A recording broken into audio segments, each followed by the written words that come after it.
আসসালামু আলাইকুম বন্ধুসকল, আজি মই উপস্থিত আছোঁ মৰিগাঁও জিলাৰ মৈৰাবাৰী অঞ্চলত। এই অঞ্চলত শিক্ষিত যুৱক এজনে নিজৰ ঘৰত কেনেকৈ এইবিলাক বাৰ্জি চৰাই নে বাট চৰাই বুলি কয়, এইবিলাক চৰাইৰ কেনেকৈ পোহপাল কৰি আছে, লগতে বিক্ৰীও কৰি আছে, যে তেখেতে কেনেকৈ এইবিলাক পুহি আছে, কেনেকৈ ইয়াৰ পালন ব্যৱস্থা কি, তো কিছুমান দৃশ্য আপোনালোকক দেখুৱাম। চ' আপোনালোকে ভিডিঅ'টো ফাৰ্ষ্টৰ পৰা লাষ্টলৈ চাই থাকক।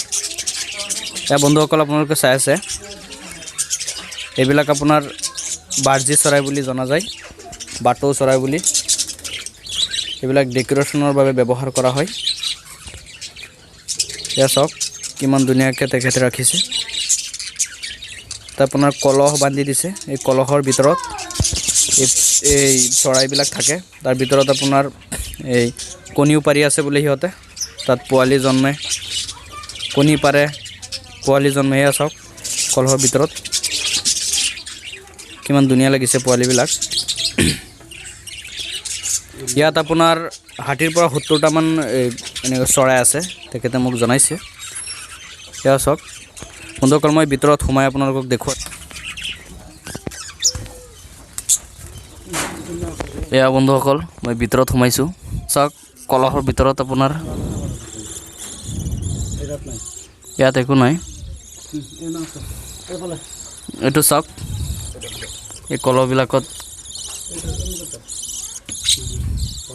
এয়া চাওক পোৱালি আছে। ইয়াৰ ভিতৰত কিমান ধুনীয়া লাগিছে।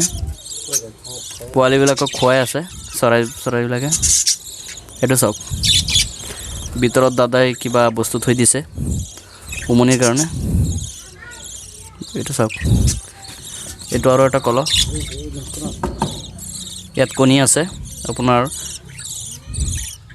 4টা নে 5টা কণী। আপোনাৰ এটা চৰাই 4-5টা কণী দিয়ে বোলে। সিহঁতে উমনি লয়। কিমান ধুনীয়াকৈ বহি আছে চাওক, কলহৰ ভিতৰত এনেকুৱা কলহ।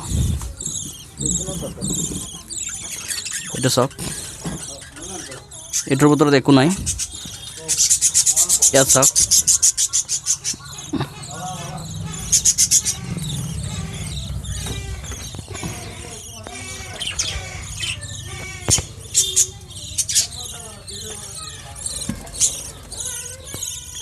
কিমান ধুনীয়া লাগিছে পৰিৱেশটো বন্ধুসকল। ইয়াৰ ভিতৰত ৰাখে। চাওক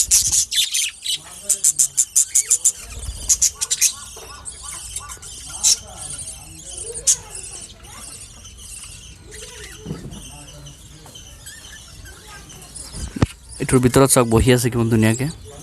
পোৱালি আছে এইটোৰ ভিতৰত। কিমান ধুনীয়া লাগিছে। কণীও আছে লগতে পোৱালি।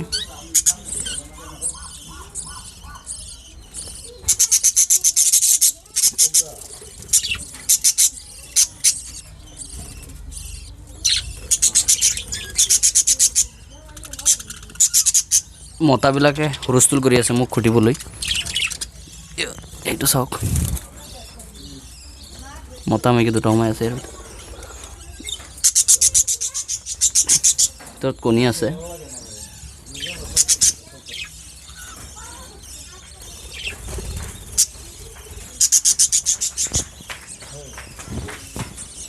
এইবিলাক আপোনাৰ 6 মাহ পিছৰ পৰা পোৱালি দিবলৈ আৰম্ভ কৰে। 6 মাহ পুহিলে পোৱালি দিয়ে, তেখেতে জনাইছে। ইয়াৰ চাওক, এইটো কণী পাৰি আছে। এইবিলাক বহুত দামী বস্তু হয়। এটা পোৱালি যদি 4-5টা কণী দিয়ে, 4-5টা পোৱালি জগায়, এই পোৱালিবিলাকৰ বহুত দাম থাকে। তো তেখেতৰ পৰা জানিব পাৰিছোঁ যথেষ্ট উপকৃত হৈছে এইবিলাক পুহি। ভালেখিনি পইচা ইনকাম কৰি আছে। তাৰপিছত কিমান ধুনীয়া লাগিছে।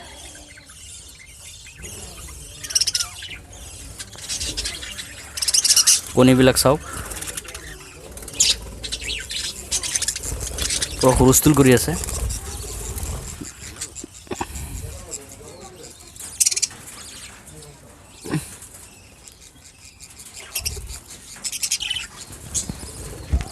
তেখেতে ইয়াত খাবলৈ মাটিও ব্যৱহাৰ কৰিছে।